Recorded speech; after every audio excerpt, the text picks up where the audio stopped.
Vacuum cleaner gift അടിച്ചിട്ടുണ്ട് എന്നറിഞ്ഞ് അത് വാങ്ങാനായി shopping മാളിലെത്തിയ റായും അവിടെ വെച്ച് തീരെ പ്രതീക്ഷിക്കാതെ ജുവനെ മീറ്റ് ചെയ്യുന്നതായിരുന്നു നമ്മൾ കണ്ടു നിർത്തിയത്. അവൻ അവളെ തൻ്റെ ഓഫീസ് റൂമിലേക്ക് കൂട്ടിക്കൊണ്ടുപോയി സംസാരിക്കുന്നു. ഇങ്ങനെ ഒരു ഗിഫ്റ്റ് ഉണ്ട് എന്നറിഞ്ഞ് വന്നതാണ്, അവനാണോ അതിന് തൻ്റെ പേര് എഴുതി ചേർത്തത് എന്ന് അവൾ ചോദിക്കുന്നുണ്ട്. പക്ഷേ ഇങ്ങനെയുള്ള കാര്യങ്ങൾ ചെയ്യാൻ തനിക്ക് ഒട്ടും സമയമില്ല, അല്ലാതെ തന്നെ ഒരുപാട് തിരക്കുള്ള കൂട്ടത്തിലാണ് താനല്ല അത് ചെയ്തത് എന്ന് അവൻ പറയുന്നു. അത് മാത്രമല്ല, ഇങ്ങനെ ഒരു ഗിഫ്റ്റിന് വേണ്ടി അവൾക്ക് ഇവിടേക്ക് എങ്ങനെ വരാൻ തോന്നിയെന്ന് ചോദിച്ച് അവളെ അപമാനിക്കുന്ന രീതിയിൽ അവൻ സംസാരിക്കാൻ തുടങ്ങുന്നു. ജീവിതത്തിൽ ആദ്യമായിട്ടാണ് ഞാൻ ഈ ഷോപ്പിംഗ് മാൾ ഒരു സിനിമയുടെ ഷൂട്ടിങ്ങിന് വിട്ടു നൽകുന്നത്, അതും നിനക്ക് വേണ്ടി മാത്രം. അത് പോരാഞ്ഞിട്ട് നിനക്ക് വേണ്ടി പ്രത്യേകം ഒരു ഡൈനിങ് ടേബിൾ അറേഞ്ച് ചെയ്യുകയും ചെയ്തു. ഇവിടെയുള്ള എല്ലാവരും ഇതൊക്കെ അറിഞ്ഞുകൊണ്ടാണ് ഇരിക്കുന്നത്, എല്ലാവരും എന്നെ നിരീക്ഷിക്കുന്നുണ്ട്. ഒരു പൊട്ടിയ ബാഗുമായി വന്ന് എന്നെ നാണം കെടുത്തിയത് പോരാഞ്ഞിട്ടാണോ ഇപ്പോൾ പ്രൈസായി കിട്ടിയ വാക്വം ക്ലീനർ വാങ്ങാനായി നീ ഇങ്ങോട്ടേക്ക് വന്നിരിക്കുന്നത് എന്നൊക്കെ പറഞ്ഞ് അവൻ അവളെ വേദനിപ്പിക്കുന്ന രീതിയിൽ സംസാരിച്ചുകൊണ്ടിരിക്കുകയാണ്. റായും ഇങ്ങനെ ഒരു റിയാക്ഷൻ തീരെ പ്രതീക്ഷിച്ചിരുന്നതല്ല. അവൾ ആദ്യം ദേഷ്യപ്പെടാൻ തുടങ്ങിയതാണെങ്കിലും പിന്നീട് അത് വേണ്ടെന്ന് വെച്ചിട്ട് ഇങ്ങനെ അവനെ അപമാനിക്കുന്ന രീതിയിൽ പെരുമാറേണ്ടി വന്നതിന് ക്ഷമ ചോദിക്കുന്നു. അവൾ ആ രീതിയിൽ റിയാക്ട് ചെയ്യുന്നത് അവനെയും അത്ഭുതപ്പെടുത്തുന്നുണ്ട്. ഞാൻ ഇവിടെ നിന്ന് വിഷമത്തോടെ ഇറങ്ങി പോവുകയാണെങ്കിൽ ഞാൻ നിന്റെ മനസ്സിൽ പിന്നെയും പിന്നെയും വന്നുകൊണ്ടിരിക്കും. എനിക്ക് പ്രൈസ് കിട്ടിയ വാക്വം ക്ലീനറുമായി ഞാൻ ഇവിടെ നിന്ന് പോയിക്കോളാം. അത് കാണുമ്പോഴെങ്കിലും നിന്റെ നിലയ്ക്കും വേലയ്ക്കും ചേരുന്ന പെണ്ണല്ല ഞാനെന്ന് നിനക്ക് ബോധ്യമാവുമല്ലോ എന്നൊക്കെ പറഞ്ഞ് അവൾ അവനെ വേദനിപ്പിക്കുന്ന രീതിയിൽ തിരിച്ചും സംസാരിക്കുന്നു. മതിയാക്കാൻ അവൻ പറഞ്ഞിട്ടും അവൾ നിർത്താൻ തയ്യാറാവുന്നില്ല. ഞാൻ എന്തുകൊണ്ടാണ് നിന്നോട് ഇതൊക്കെ പറയുന്നതെന്ന് നിനക്ക് ഞാൻ ബോധ്യപ്പെടുത്തി തരാമെന്ന് പറഞ്ഞ് അവൻ അവളുടെ കയ്യിൽ പിടിച്ചുകൊണ്ട് പുറത്തേക്ക് പോയി മാളിൽ തന്നെയുള്ള ഒരു ഷോപ്പിലേക്ക് കയറി അവിടെ ഉണ്ടായിരുന്ന കുറേ ഡ്രസ്സും ചെരുപ്പുമൊക്കെ അവളുടെ മുന്നിലേക്ക് വലിച്ചെറിഞ്ഞിട്ട് അതെല്ലാം ട്രൈ ചെയ്യാൻ പറയുന്നു. അവിടെ ഉണ്ടായിരുന്ന സ്റ്റാഫിനോട് പുറത്തേക്ക് ഇറങ്ങി പോകാൻ ചെന്നപ്പോഴേ അവൻ പറഞ്ഞിരുന്നു, അതുകൊണ്ട് ഇപ്പോൾ അവർ രണ്ടുപേരും മാത്രമേ അവിടെ ഉള്ളൂ. അവൻ എന്ത് ഭ്രാന്താണ് കാണിക്കുന്നതെന്ന് അവൾ ചോദിച്ചപ്പോൾ, നീ എൻ്റെ നിലയ്ക്കും വിലയ്ക്കും ചേരുന്നതല്ലെന്നല്ലേ പറഞ്ഞത്, അതെങ്ങനെയാണെന്ന് നിനക്ക് ഞാൻ ശരിക്കും ബോധ്യപ്പെടുത്തി തരാം. ഞാൻ ഇഷ്ടപ്പെടുന്ന പെണ്ണിനെ വിദ്യാഭ്യാസമോ മറ്റു കാര്യങ്ങളോ ഒക്കെ ഇല്ലാത്തത് ക്ഷമിക്കാൻ ഞാൻ തയ്യാറായേക്കും. പക്ഷേ കാണാൻ അവർ ചീപ്പായിട്ടിരിക്കുന്നത് എനിക്ക് തീരെ ഇഷ്ടമല്ല. എൻ്റെ സ്റ്റാൻഡേർഡിലേക്ക് എത്തണമെങ്കിൽ നീ ഇങ്ങനെയുള്ള ഡ്രസ്സെങ്കിലും ധരിക്കണം എന്നൊക്കെ പറഞ്ഞ് അവൻ വീണ്ടും അവളെ ആ ഡ്രസ്സ് ധരിക്കാൻ നിർബന്ധിക്കുകയാണ്. അവൾ ദേഷ്യപ്പെട്ട് പുറത്തേക്ക് ഇറങ്ങി പോകാൻ തുടങ്ങിയപ്പോൾ അവൻ ബലമായി അവളെ പിടിച്ചു നിർത്തിയിട്ട് അതിൽ നിന്ന് ഒരു ഡ്രസ്സും എടുത്തുകൊണ്ട് ചേഞ്ചിങ് റൂമിലേക്ക് വലിച്ചുകൊണ്ട് പോകുന്നു. ചേഞ്ചിങ് റൂമിലേക്ക് അവളെ തള്ളിയിട്ട് അവനും അതിനുള്ളിലേക്ക് കയറുന്നുണ്ട്. എന്നിട്ട് കയ്യിൽ നിന്ന് ഡ്രസ്സ് ധരിക്കാൻ അവളോട് പറയുന്നു. അവൾ അതിന് തയ്യാറാവാതിരുന്നപ്പോൾ ഞാൻ തന്നെ ചെയ്യണമെന്ന് ചോദിച്ച് അവൻ അവളുടെ ഡ്രസ്സ് ഊരാനായി തുടങ്ങുന്നുണ്ട്. പക്ഷേ അവൾ പെട്ടെന്ന് പിടിച്ചു നിർത്തുന്നു. ഞാനിത് ധരിച്ചു കഴിയുമ്പോൾ പിന്നെ എന്ത് ചെയ്യാനാണ് നിന്റെ ഉദ്ദേശം എന്ന് അവൾ ചോദിക്കുന്നുണ്ട്. ഒന്നും ചെയ്യാൻ ഞാൻ ഉദ്ദേശിക്കുന്നില്ല. നമ്മൾ തമ്മിലുള്ള വ്യത്യാസം എത്രയാണെന്ന് നിന്നെ ശരിക്കും ബോധ്യപ്പെടുത്തി തരാൻ വേണ്ടിയാണ് ഞാനിത് ചെയ്യുന്നത്. എനിക്ക് ഇത്രയും ദേഷ്യം വരാനുള്ള കാരണം എന്താണെന്ന് നിനക്കറിയാമോ? ബാഗിൻ്റെ കാര്യത്തിൽ മുമ്പ് നിനക്ക് ഞാൻ വാണിംഗ് തന്നിരുന്നതാണ്. എന്നിട്ട് എന്നെക്കുറിച്ച് ചിന്തിക്കാതെ ഇവിടേക്ക് ഒരു ഗിഫ്റ്റ് വാങ്ങാൻ വരാൻ നിനക്ക് എങ്ങനെ മനസ്സ് വന്നു? ഒരു നിമിഷമെങ്കിലും എൻ്റെ നിലയും വിലയും എന്താണ് എന്നൊക്കെ ഒന്ന് ചിന്തിച്ചിരുന്നെങ്കിൽ നീ ഇതിന് വരില്ലായിരുന്നു എന്നൊക്കെ പറഞ്ഞ് അവൻ ദേഷ്യപ്പെട്ടുകൊണ്ടിരിക്കുകയാണ്. ലിഫ്റ്റ് പോലെ ഒരു ഇടുങ്ങിയ സ്ഥലത്താണല്ലോ അവരിപ്പോൾ ഉള്ളത്. അവന് അധിക സമയം അവിടെ നിൽക്കാൻ കഴിയുന്നില്ല. അതുകൊണ്ട് അവൻ വേഗം പുറത്തേക്ക് ഇറങ്ങി പോകുന്നുണ്ട്. തൻ്റെ അസ്വസ്ഥത മറ്റാരും ശ്രദ്ധിക്കാതിരിക്കാൻ വേണ്ടി ആരുമില്ലാത്ത ഒരു സ്ഥലത്തേക്ക് പോയി നിന്ന് അവൻ ശ്വാസം എടുക്കാനൊക്കെ വല്ലാതെ ബുദ്ധിമുട്ടുന്നത് കാണാം. ഈ സമയത്ത് റായും അവിടെ നിന്ന് തിരികെ പോകുന്നുണ്ട്. അവൾ വല്ലാതെ വിഷമിച്ചാണ് പോകുന്നത്. ഇങ്ങനെ ഷോപ്പിംഗ് മാളിലേക്ക് പോയത് കാരണം അന്ന് ആക്ഷൻ സ്കൂളിൽ അവൾ കുറച്ച് ലേറ്റ് ആയിട്ടാണ് എത്തിയത്. ജങ്സു ആ സമയത്ത് അവിടെ ഉണ്ട്. ലേറ്റ് ആയതിന് അവൾ ചെന്ന് സോറി പറയുന്നു. എന്താണ് ലേറ്റ് ആയതെന്ന് അവൻ ചോദിച്ചപ്പോൾ അവൾ പറഞ്ഞ കാരണങ്ങളൊക്കെ കള്ളമാണ് എന്ന് അവന് മനസ്സിലാവുന്നുണ്ട്. കൂടുതൽ സമയം അവിടെ നിൽക്കാതെ പ്രാക്ടീസ് ചെയ്യാൻ പോവുകയാണ് എന്ന് പറഞ്ഞ് അവൾ അവൻ്റെ മുന്നിൽ നിന്ന് പോകുന്നു. മനസ്സ് ക്ലിയർ ചെയ്യാൻ വേണ്ടിയിട്ട് വളരെ ടഫായിട്ടുള്ള കാർ സ്റ്റാൻഡാണ് അന്ന് അവൾ പ്രാക്ടീസ് ചെയ്തത്. നല്ലതുപോലെ ക്ഷീണം തോന്നുന്നിടം വരെ അവൾ അത് വീണ്ടും വീണ്ടും ചെയ്തുകൊണ്ടേയിരിക്കുന്നു. അവൾ ഇത്ര കാര്യമായി അത് ചെയ്യുന്നത് കണ്ടുകൊണ്ട് അവളുടെ ഒരു സീനിയർ അടുത്തേക്ക് വന്നിട്ട്, സ്ത്രീകളെ കൊണ്ട് കാർ സ്റ്റാൻഡ് ചെയ്യിക്കാറില്ലല്ലോ, പിന്നെ നീ എന്തിനാണ് ഇത്ര അധികം ബുദ്ധിമുട്ടുന്നത്? എന്തായാലും നീ ഒരുപാട് ഇമ്പ്രൂവ് ചെയ്തിട്ടുണ്ട് എന്നൊക്കെ അവളോട് സംസാരിക്കുന്നു. ഇടയ്ക്ക് ജൂവനെ കുറിച്ചും അവൻ ചോദിക്കുന്നുണ്ട്. അത് കേട്ടപ്പോൾ അവൾ ദേഷ്യപ്പെട്ട് അവൻ്റെ അടുത്ത് നിന്ന് പോകുന്നു. ജുവണം ഈ സമയം തിരികെ വീട്ടിലേക്ക് പോവുകയായിരുന്നു. റോഡിൽ ഒരു തുരങ്കത്തിലൂടെയാണ് അവന് പോവേണ്ടത്. അതിനുള്ളിൽ കയറിയപ്പോഴും അവന് വല്ലാത്ത ശ്വാസമുട്ടൽ അനുഭവപ്പെടുന്നു. അതിനുള്ളിൽ നിന്ന് പുറത്ത് ഇറങ്ങിക്കഴിഞ്ഞപ്പോൾ അവൻ വണ്ടി നിർത്തി ശ്വാസമെടുക്കാൻ നന്നായി ബുദ്ധിമുട്ടുന്നുണ്ട്. അവൻ്റെ ഫോണിൽ സ്പീഡ് ഡയലിൽ ആദ്യം സേവ് ചെയ്തിരിക്കുന്ന നമ്പർ അവൻ്റെ ഡോക്ടറുടേതാണ്. അങ്ങനെ അവിടെ ഇരുന്നുകൊണ്ട് തന്നെ അവൻ ഡോക്ടറെ വിളിക്കുന്നുണ്ട്. അങ്ങനെ ഡോക്ടർ വീട്ടിലെത്തി അവനെ ചെക്ക് ചെയ്യുന്നു. കുറച്ചു കാലമായിട്ട് അവൻ ഇത്രയധികം അസ്വസ്ഥതകളൊന്നും ഇല്ലാതിരുന്നതാണ്. ഇപ്പോൾ കൂടുതൽ ടെൻഷൻ അടിക്കുന്നുണ്ടോ, എന്തെങ്കിലും പ്രത്യേക പ്രശ്നങ്ങളുണ്ടോ എന്നൊക്കെ ഡോക്ടർ ചോദിക്കുന്നുണ്ടെങ്കിലും അവൻ അതിനെക്കുറിച്ചൊന്നും പറയുന്നില്ല. ലവ് സിക്നെസ്സിന്റെ സിംറ്റംസ് എന്തൊക്കെയാണ് എന്ന് മാത്രം അവൻ ഡോക്ടറോട് ചോദിക്കുന്നുണ്ട്. റായും ഗിഫ്റ്റ് മേടിക്കാൻ ചെന്നിട്ട് അത് വാങ്ങാതെയാണല്ലോ തിരികെ പോയത്. അതുകൊണ്ട് സെക്രട്ടറിക്കും അത് അയോങ്ങിനെ ഏൽപ്പിക്കുന്നു. റായും അവിടെ എത്തിയിരുന്നെങ്കിലും ജുവണുമായി വഴിക്കിട്ട് പോയത് കാരണമാണ് അത് കൊണ്ടുപോകാതിരുന്നത് എന്ന് അവൻ അവളെ അറിയിക്കുന്നു. ജുവൺ ആണോ അവൾക്ക് വേണ്ടി ആ ഗിഫ്റ്റ് നൽകാൻ തീരുമാനിച്ചത് എന്ന് അയോങ് ചോദിക്കുന്നുണ്ട്. പക്ഷേ പ്രമോഷൻ ഡിപ്പാർട്ട്മെന്റാണ് അവളെ തെരഞ്ഞെടുത്തത്, അല്ലാതെ ജുവൺ ഇതുമായി യാതൊരു ബന്ധവുമില്ല എന്ന് കിം അറിയിക്കുന്നുണ്ട്. യൂൻസോളിന്റെ അച്ഛൻ അവിടുത്തെ ഒരു മിനിസ്റ്ററാണ്. യൂൻസോളും ജുവണുമായിട്ടുള്ള വിവാഹം വീട്ടുകാർ ഏതാണ്ട് ഉറപ്പിച്ച മട്ടാണ്. അതുകൊണ്ട് അവന് ഒരു ഗിഫ്റ്റ് എന്ന രീതിയിൽ കുറച്ച് മാനുകളെ അദ്ദേഹം ജുവന്റെ വീട്ടിലേക്ക് എത്തിക്കുന്നു. പക്ഷേ അത് കണ്ടു കഴിഞ്ഞപ്പോൾ തിരികെ കൊടുത്തയക്കാൻ അവൻ പറയുന്നുണ്ട്. അതിനുശേഷം അന്ന് ജൂൺ ഒരു ഫാമിലി മീറ്റിങ്ങിന് പോകുന്നു. എല്ലാ മാസവും അവരുടെ കുടുംബത്തിൽ ഇങ്ങനെ ഒരു മീറ്റിംഗ് നടത്താറുണ്ട്. കുടുംബത്തിലെ പ്രധാനപ്പെട്ട അംഗങ്ങളെല്ലാം പങ്കെടുക്കും. മുത്തശ്ശനാണ് അവനിപ്പോൾ നോക്കി നടത്തുന്ന ഈ കമ്പനിയുടെയും മറ്റ് സ്വത്തുക്കളുടെയും ഒക്കെ ശരിക്കുമുള്ള ഉടമ. അദ്ദേഹം ആർക്കാണ് വിൽപത്രം എഴുതി വെക്കുക എന്നൊക്കെ തീരുമാനിക്കുന്നത് എല്ലാ മാസവും നടക്കുന്ന മീറ്റിങ്ങുകളിലാണ്. അതുകൊണ്ട് മീറ്റിങ്ങിൽ പങ്കെടുക്കുന്ന എല്ലാവരും അദ്ദേഹത്തെ സന്തോഷിപ്പിച്ച് നിർത്താൻ ശ്രമിക്കും. മുത്തശ്ശൻ അടുത്തിടെ മറ്റൊരു വിവാഹം കഴിച്ചിരുന്നു. അവരുടെ ബ്രദറാണ് മാനേജർ പാർക്ക്. അവരെല്ലാം അവിടെ ഉണ്ട്. അതുകൂടാതെ ജൂവന്റെ അമ്മയും സഹോദരിയും അവിടെ ഉണ്ട്.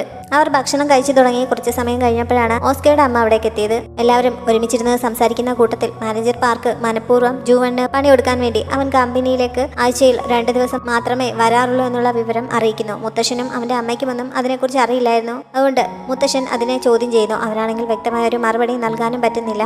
ആ ദേഷ്യത്തിൽ മുത്തശ്ശൻ മാനേജർ പാർക്കിനോട് കുറെ കൂടി കാര്യമായി കമ്പനി ശ്രദ്ധിക്കുന്നതിനെ കുറിച്ച് പറയുന്നുണ്ട്. ഇങ്ങനെ പോയാൽ കമ്പനി മുഴുവനായും അയാൾ തട്ടിയെടുക്കും എന്നുള്ള ചിന്തയോടെയാണ് ജൂവൻ അവിടെ നിന്ന് പോകാനിറങ്ങിയത്. മുത്തശ്ശന്റെ മുന്നിൽ കുറച്ച് ഹാളാവാൻ കിട്ടിയ ചാൻസ് അല്ലേ, അതൊന്ന് കാണിക്കാൻ വേണ്ടി മാനേജർ പാർക്ക് അവൻ പോകാനിറങ്ങിയപ്പോൾ പുറകെ ചെല്ലുന്നുണ്ട്. ജുവൻ അയാളോട് ദേഷ്യപ്പെട്ടപ്പോൾ ഇങ്ങനെയുള്ള ഫാമിലി മീറ്റിങ്ങിലൊക്കെ എന്നെ അങ്കിൾ എന്നല്ലേ വിളിക്കേണ്ടത്, ഇങ്ങനെ മാനേജറിനെ വിളിക്കുന്നത് ശരിയല്ല എന്ന് അയാൾ പറയുന്നു. അവൻ അയാളെ എതിർത്ത് എന്തൊക്കെ പറഞ്ഞപ്പോൾ വെറുമൊരു സ്റ്റണ്ട് വുമണായ റായിമിനെ അവന് ഇഷ്ടമാണ് എന്നുള്ള റൂമർ ഷോപ്പിംഗ് മാളിൽ പരക്കുന്നതിനെ കുറിച്ച് പറഞ്ഞ് പാർക്ക് അവന്റെ വായടപ്പിക്കുന്നുണ്ട്.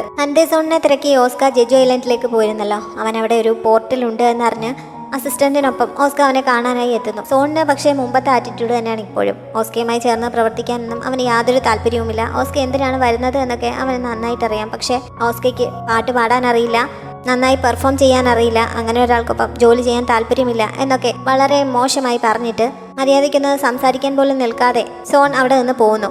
അവൻ പറഞ്ഞതൊക്കെ വളരെ ഇൻസൾട്ട് ചെയ്യുന്ന രീതിയിലുള്ള കാര്യങ്ങളാണെങ്കിലും അതെല്ലാം സത്യമാണെന്ന് ഓസ്കയ്ക്ക് അറിയാം. അതുകൊണ്ട് അവനത്ര ദേഷ്യമൊന്നും തോന്നുന്നില്ല. മാത്രമല്ല എങ്ങനെയെങ്കിലും അവനെ തൻ്റെ കമ്പനിയിലേക്ക് കൊണ്ടുവരണമെന്ന് തന്നെയാണ് ഓസ്ക ഇപ്പോഴും ആഗ്രഹിക്കുന്നത്. ഓസ്ക ഇങ്ങനെ ജെജു ഐലൻഡിലേക്ക് പോയ വിവരം ഡയറക്ടർ ഇപ്പോഴാണ് അറിയുന്നത്. ആ സമയത്ത് തന്നെ ഓസ്ക അന്ന് തായ്ലൻഡിൽ ഷൂട്ട് ചെയ്യേണ്ടിയിരുന്ന ആൽബത്തിന്റെ ഡയറക്ടറും അയാളുടെ ഫോണിലേക്ക് വിളിക്കുന്നു. സംസാരിച്ചപ്പോഴാണ് മ്യൂസിക് ആൽബം ഡയറക്റ്റ് ചെയ്യാൻ തനിക്ക് താല്പര്യമില്ല എന്ന് ആ ഡയറക്ടർ അറിയിച്ചത്.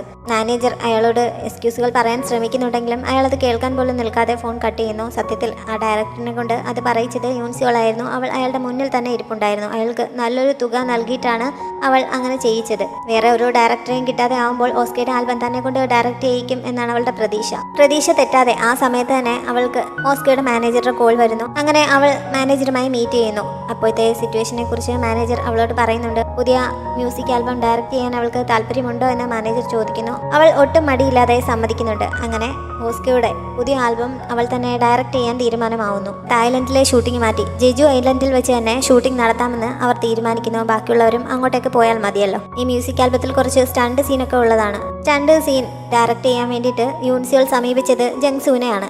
പ്രോജക്റ്റിനെ കുറിച്ച് കേട്ടപ്പോൾ അവന് ഇൻട്രസ്റ്റ് ഉണ്ടാവുന്നുണ്ട്. അവൻ അത് ചെയ്യാമെന്ന് സമ്മതിക്കുന്നു. റായും അന്ന് വീട്ടിൽ എക്സർസൈസ് ചെയ്തുകൊണ്ട് നിൽക്കുന്ന സമയത്തൊക്കെ ജൂവനെ കുറിച്ചായിരുന്നു അവളുടെ മനസ്സ് നിറയെ. അവൻ ഷോപ്പിംഗ് മാളിലെ ഡ്രസ്സിംഗ് റൂമിൽ നിന്ന് ഇറങ്ങിപ്പോയ ശേഷം അവൾ പുറത്തേക്ക് ഇറങ്ങി നടക്കുന്ന സമയത്ത് കയ്യിലിരുന്ന ഡ്രസ്സ് കണ്ണാടിയിൽ വെച്ച് തനിക്ക് ചേരുമോ എന്ന് വെറുതെ ഒന്ന് ട്രൈ ചെയ്ത് നോക്കിയിരുന്നു. സത്യത്തിൽ അവൾക്ക് ഇങ്ങനെ നടക്കാൻ ആഗ്രഹമില്ലായിട്ടല്ല, അവൾക്ക് അതിനൊന്നുമുള്ള സാമ്പത്തിക ശേഷിയില്ല.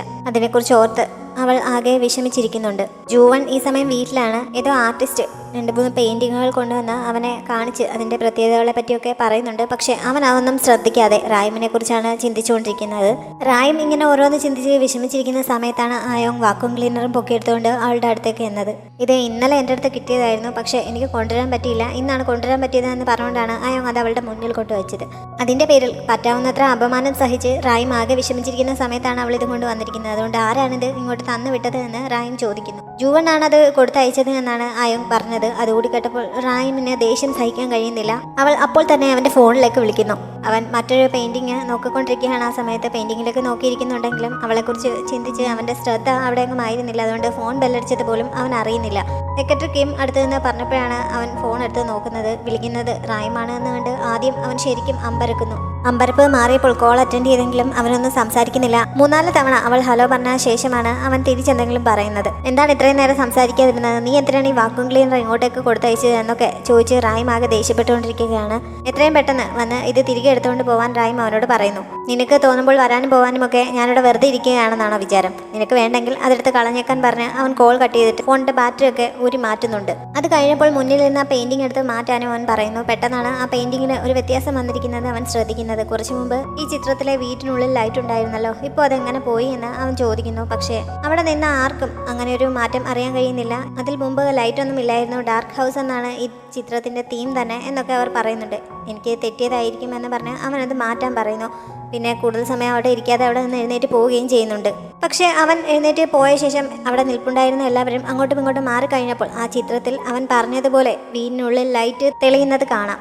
റായും അപ്പോൾ തന്നെ ഡ്രസ്സൊക്കെ ചേഞ്ച് ചെയ്ത് വാക്വം ക്ലീനർ തിരികെ കൊണ്ടു കൊടുക്കാനായി റെഡിയായി ഇറങ്ങുന്നു. അപ്പോഴാണ് ഇന്ന് അവൻ ഓഫീസിലേക്ക് വരുന്ന ദിവസമല്ല എന്ന് അയോങ് പറഞ്ഞത്. അപ്പോൾ പിന്നെ അവൻ്റെ വീട്ടിലേക്ക് തന്നെ കൊണ്ടു കൊടുക്കാമെന്ന് വിചാരിച്ചിട്ട് അവൾ ഉടനെ തന്നെ ആക്ഷൻ സ്കൂളിലെ സീനിയറിനെ വിളിച്ചിട്ട് അവിടുത്തെ ഡയറക്ടറിൽ നോക്കി അവൻ്റെ അഡ്രസ്സ് ഒന്ന് കണ്ടുപിടിച്ച് തരാൻ പറയുന്നു. അവൻ്റെ വീട്ടിലേക്ക് അവൾ പോകാൻ തുടങ്ങുകയാണ് എന്ന് അറിഞ്ഞപ്പോൾ അവനുമായി റിലേഷൻഷിപ്പിലായോ എന്നൊക്കെ സീനിയർ ചോദിക്കുന്നു. അതിൻ്റെ അടുത്ത് തന്നെ നിൽപ്പുണ്ടായിരുന്ന ജങ്സുവും ഇതിനെക്കുറിച്ച് കേൾക്കുന്നുണ്ട്. പക്ഷേ റിലേഷൻഷിപ്പിനെ കുറിച്ച് ചോദിച്ചപ്പോൾ റായും അവനെ ചീത്ത വിളിക്കുന്നുണ്ട്. അതുകൊണ്ട് അങ്ങനെയൊന്നും ആയിരിക്കില്ല എന്ന് ജങ്സുവിന് മനസ്സിലാവുന്നു. എന്തായാലും അഡ്രസ്സ് കണ്ടുപിടിച്ച് അവളൊരു ബൈക്കിൽ വാക്വം ക്ലീനറുമായി അവൻ്റെ വീട്ടിലേക്ക് പോകുന്നു. അവൻ്റെ വീടിൻ്റെ ഏരിയ തുടങ്ങുന്നതിന് മുന്നിലായുള്ള ഗേറ്റിൽ വെച്ച് സെക്യൂരിറ്റികൾ അവളെ തടയുന്നുണ്ട്. ആദ്യം അകത്തേക്ക് കടത്തിവിടാൻ പറ്റില്ല എന്നാണ് പറഞ്ഞതെങ്കിലും അവൻ പറഞ്ഞിട്ട് തന്നെയാണ് വരുന്നത് എന്ന് പറഞ്ഞപ്പോൾ ID കാർഡും ഫോൺ നമ്പറും നൽകിയിട്ട് പോയിക്കോളാൻ അവർ പറയുന്നു. അങ്ങനെ അതൊക്കെ കൊടുത്തിട്ടാണ് അവൾ അകത്തേക്ക് പോയത്. ഏക്കർ കണക്കിന് നീണ്ടു കിടക്കുന്ന ഒരു സ്ഥലത്താണ് അവൻ്റെ വീടുള്ളത്. അവിടെ ഒരു വീട് മാത്രമല്ല 3-4 വീടുകളുണ്ട്. അതുകൊണ്ട് എവിടെയാണ് അവൻ താമസിക്കുന്നതെന്ന് അറിയാതെ അവൾ ആകെ കൺഫ്യൂഷനായി ഇങ്ങനെ അകത്തേക്ക് പോകുന്ന സമയത്താണ് 2 ജോലിക്കാരെ കണ്ടത്. അവൾ വണ്ടി നിർത്തിയിട്ട് അവരോട് ജൂവന്റെ വീട് ഏതാണ് എന്ന് അന്വേഷിക്കുന്നു. ഇതെല്ലാം അവൻ്റെ വീട് തന്നെയാണ് എന്ന് അവർ പറഞ്ഞപ്പോൾ അവൾ ശരിക്കും അമ്പരക്കുന്നുണ്ട്. എന്തായാലും അവരോട് ചോദിച്ചറിഞ്ഞ് അവനിപ്പോൾ ഉള്ള സ്ഥലത്തേക്ക് അവൾ എത്തുന്നു. അവളെ അവിടെ കണ്ട് അവൻ ശരിക്കും ഞെട്ടുന്നു.